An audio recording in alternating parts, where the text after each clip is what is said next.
بسم اللہ الرحمن الرحیم۔ شروع اللہ کے نام سے جو بڑا مہربان نہایت رحم والا ہے۔ ابو الشیخ اسبانی نے اپنی کتاب میں فرمایا، جنت کی حور اگر سمندر میں تھوک دے تو اس کے تھوک سے ساتوں سمندر کا پانی شیریں ہو جائے۔ اور امام قرطبی رحمۃ اللہ علیہ کی کتاب میں حضرت ابن عباس رضی اللہ عنہ کے حوالہ سے ہے، جنت میں کعبہ نام کی ایک حور ہوگی، اگر وہ سمندر میں تھوک دے تو سمندر کا سارا پانی شیریں ہو جائے۔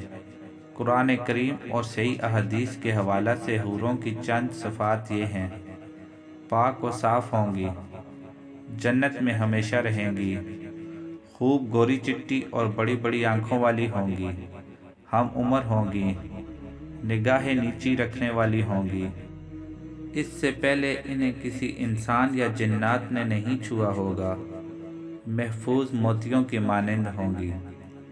سورہ بقرہ، سورہ صفات اور سورہ واقعہ وغیرہ۔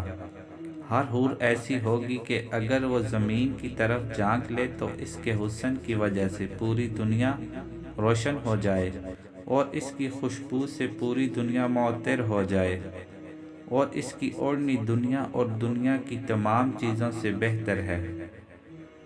شدت حسن اور لطافت سے کئی جوڑے پہننے کے باوجود ان کی پنڈلیوں کا گدا نظر آئے گا۔ اور حور مزید کے بارے میں ہے کہ اس کے رخسار آئینہ سے زیادہ صاف و شفاف ہوں گے۔ جنتی کو اس کے چہرے میں اپنا چہرہ واضح طور پر نظر آئے گا۔ اس کا معمولی ترین موتی ایسا ہوگا کہ اگر وہ دنیا میں آ جائے تو مشرق و مغرب کو روشن کر دے۔ اللہ تعالیٰ سے دعا ہے کہ اللہ تعالیٰ ہم سب کو جنت الفردوس میں اعلیٰ مقام عطا فرمائے، آمین۔